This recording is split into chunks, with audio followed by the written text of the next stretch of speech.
Hi friends, வணக்கம். எல்லோரும் எப்படி இருக்கீங்க? லாஸ்ட் டைம் நான் வெளிநாட்டு வாழ்க்கையை பற்றி நான் சில இதெல்லாம் சொல்லியிருந்தேன். அது ஒரு கண்டினியூஷனாக சில விஷயங்கள்லாம் உங்கள்கிட்ட நான் ஷேர் பண்ணிக்கணும்னு நினச்சேன்.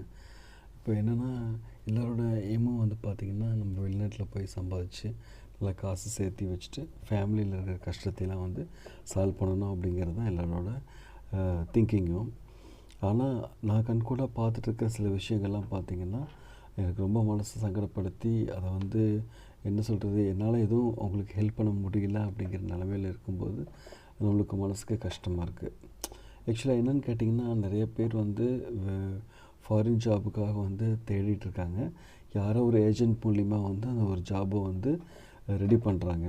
அந்த ஏஜெண்ட்டுக்கு வந்து பார்த்திங்கன்னா லட்சமாக பணம் கொடுத்து கடன் வாங்கி நகையெல்லாம் விற்று நிறைய அடமானம் வச்சு அவங்க என்ன பண்ணுறாங்க, வெளிநாட்டு வேலைங்கிறதுக்காக வேண்டி கிடச்ச வேலை நம்ம வந்து வந்தால் போதும் அப்படிங்கிற மாதிரி இருந்து எப்படியோ வந்துடுறாங்க.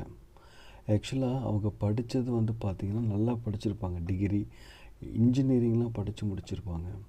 ஆனால் இங்கே வர்றது வந்து பார்த்திங்கன்னா சின்ன லேபர் வேலைக்கு, கட்டட வேலைக்கு, அதே மாதிரி க்ளீனிங் பண்ணுற வேலைக்கு, டாய்லெட் க்ளீன் பண்ணுற வேலைக்கு, இந்த மாதிரிலாம் வந்து வந்துட்டுருக்காங்க. பிஜி முடித்தவங்க, இன்ஜினியரிங் முடித்தவங்க எல்லோரும் வெளிநாட்டு வேலை கிடைக்கணுங்கிறதுக்காக வேண்டி இந்த மாதிரி வேலையெல்லாம் பண்ண ஆரம்பிச்சிட்டாங்க.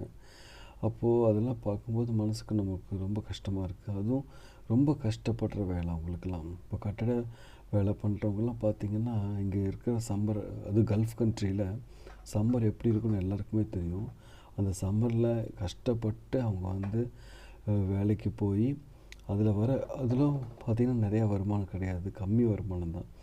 அதை வச்சு அவங்க எப்படி சமாளிக்கிறாங்கன்னு நம்ம பார்க்கும்போதே நம்மளுக்கு ரத்த கண்ணீரே வந்துடும். அவங்களுக்கு சாப்பிட்டும் சாப்பிடாமையும் வீட்டுக்கு அனுப்பணும்னு சொல்லி அமுச்சிடுவாங்க. அங்கேருந்து இங்கே வரும்போது நல்லா ஹெல்த்தியாக நல்ல திடகாத்திரமாக வருவாங்க. இங்கே வந்து ஒரு 6 months 1 yearலேயே அவங்களோட உடம்புல ஒன் பை ஒன்னாக அவங்களோட உடம்புல சக்தியெல்லாம் குறைஞ்சி போய் எவ்வளோ கஷ்டப்படுறாங்கங்கிறத நம்ம பார்க்குறோம்.